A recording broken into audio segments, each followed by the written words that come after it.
right? So you're just kind of starting to peel back the layers of who is everybody involved in this process. And if that person is pushing back or just not wanting to share information, I think you just have to be honest in that moment and ask them, hey, I'm sensing maybe you're not wanting to be fully transparent about who's all involved or what the process is. Can we just pause and talk about why? And I'm also happy to share why I'm asking you all of these questions.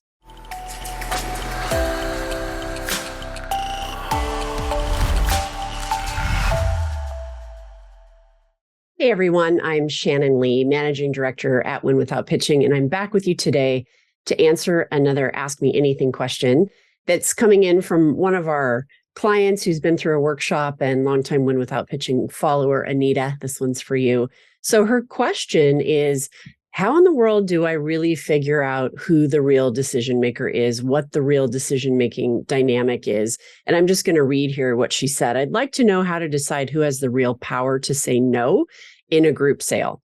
Their job title isn't enough. Sometimes the real decision maker isn't the one with the highest title. What do I do here? So this is a great question because the decision maker dynamic is tricky. Probably, I think, the most difficult quadrant to navigate in the qualifying conversation. And you have to think about not only the decision maker or who the decision makers are, but what is their decision-making process? And so this is how I think about it. You want to find out who the ultimate decision maker is. How do you do that without offending the person that you're talking to, right? This is where you need to have a conversation. You need to ask questions. You need to be kind but ruthless in your approach, right? And so when you're in a conversation, in the qualifying conversation, and you're trying to get to that, who is the person that's going to decide, start by asking questions like, okay, great. So aside from yourself, who else is going to be a part of helping you make a decision to hire a firm like ours? Or you might take a look at, okay, once you decide who you want to hire, does anybody have to approve that or rubber stamp it?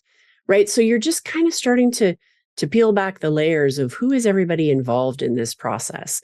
And if that person is pushing back or just not wanting to share information, I think you just have to be honest in that moment and ask them, hey, I'm sensing maybe you're not wanting to be fully transparent about who's all involved or what the process is. Can we just pause and talk about why? And I'm also happy to share why I'm asking you all of these questions, right? Just disarm them a little bit and try to have an honest conversation.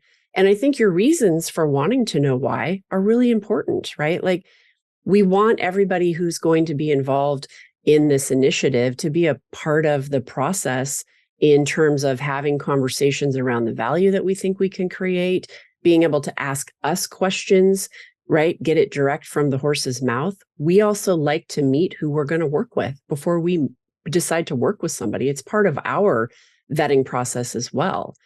And you also then want to explore who might not have the authority to say yes, but they can say no, or they're a strong influencer. Should we pull them into the conversation and educate them and see if we can kind of get them on side with what we're about to do? And I would actually use that kind of language, right? Like, who on your team might disrupt this? Who on your team maybe isn't fully on board? And we need to really figure out how to educate them and answer their questions and see if we can get them on board as well. Then you've kind of sorted through all of that. Who's the decision maker? Who are the people? Then you want to ask, what's your process for hiring a firm like yours? How are you going to go about doing this? What's the lens you're going to look through? Do you have a scorecard you're using to help you decide? Will procurement show up at some point? Will we have to negotiate an MSA? Will legal show up at some point? I'm asking you all these questions, Miss Client, because these are things that can slow us down in the sale once we decide we want to work together. So I want to work together to get ahead of any of that. Okay, those are some ideas for you. I hope this was helpful.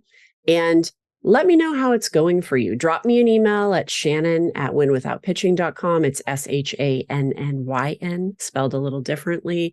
Submit a question on the YouTube channel. If you're in the global Slack channel because you've been through some form of training, ask some more questions in there. Hope this was helpful. Have a great day, everybody. Cheers.